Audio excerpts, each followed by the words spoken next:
Sarah and Stephen Rauch were a well-off couple who decided that they wanted to share their good fortune with others. They decided that foster care would be how they would help, and to the outside world, it seemed that it was all going well.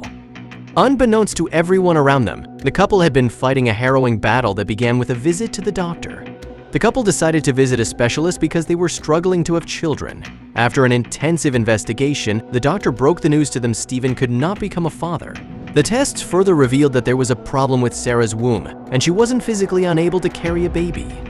The couple were heartbroken. The doctor discussed other options of becoming parents with them. He mentioned adoption as a possible option, but he had no idea what this suggestion would result in. At first, Sarah and Steve thought adoption was their best option and they started looking for a child available for adoption.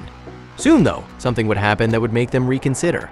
Things would change for them when they visited a foster home outside of Jacksonville. Once they met the foster kids, they started considering fostering instead of adoption. The couple had the best of intentions and all they wanted to do was help. For many years, they opened their home to children in need, but many didn't know that things were taking a dark turn. The Rauch's neighbors saw happy, healthy children passing through Steve and Sarah's home and had no idea that something was amiss. That isn't until Elsie and her wife Denise moved into the neighborhood and everything changed.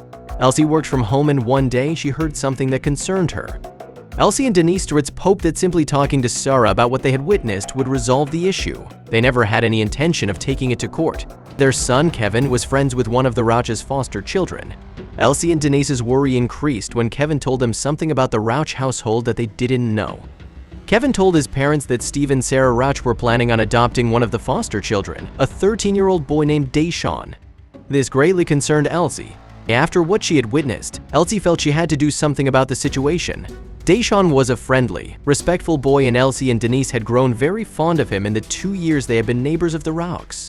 Deshaun was a good friend to Kevin and encouraged him to work hard in school. Denise and Elsie were impressed with his lovely manner and wondered who had taught him so well. At first, Sarah was a delight to be around. She was funny and resourceful, showing some of the beautiful qualities his foster son had shown.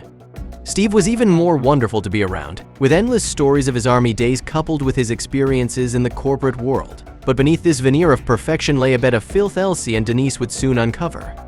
The couple sat across the Rauch in court as the adoption hearing went on. They were here to oppose it, hoping the judge would hear them out. For 2 months, the two had been coming here for Deshaun's adoption case. They opposed it vehemently, knowing what the boy was going through when everyone wasn't looking. How many times had the defense asked Elsie if she had any proof of her claims? Elsie felt like her hands were tied. She wished she'd recorded what she saw. She wished she'd been quick enough to capture it on tape so she could save poor Deshaun. His being in foster care had been his last line of defense, given that one day he'd leave the Rauch. But now that Sarah and Steve wanted to adopt him, he'd be tied to them forever. This was the last hearing before the court finalized the adoption. The judge called on Elsie to talk as he had every time there was a hearing. "I don't think the court should allow Sarah and Steve to adopt Deshaun," she said, steeling her heart with courage and resolve. "It's not right, Your Honor. Those two are not parents. They shouldn't be allowed near any child and should face the full wrath of the law for what they are doing," but she wouldn't be talking for long. Her eyes teared as she continued talking. One Friday evening, Denise heard a commotion from the Rauch home. Luckily, her and Elsie's bedroom was on a higher elevation than their neighbors. She had a clear view of what was happening in that house. Deshaun had been coached by Sarah and Steve. They warned him of the consequences if he ever revealed the truth about what was happening in their house. They threatened to separate him from his friends, promising that they would make his life a living nightmare. As the judge prepared to deliver the final verdict, Deshaun's resolve strengthened. He couldn't bear the thought of living with Sarah and Steve any longer. He had to speak up. He'd deal with the consequences as they came.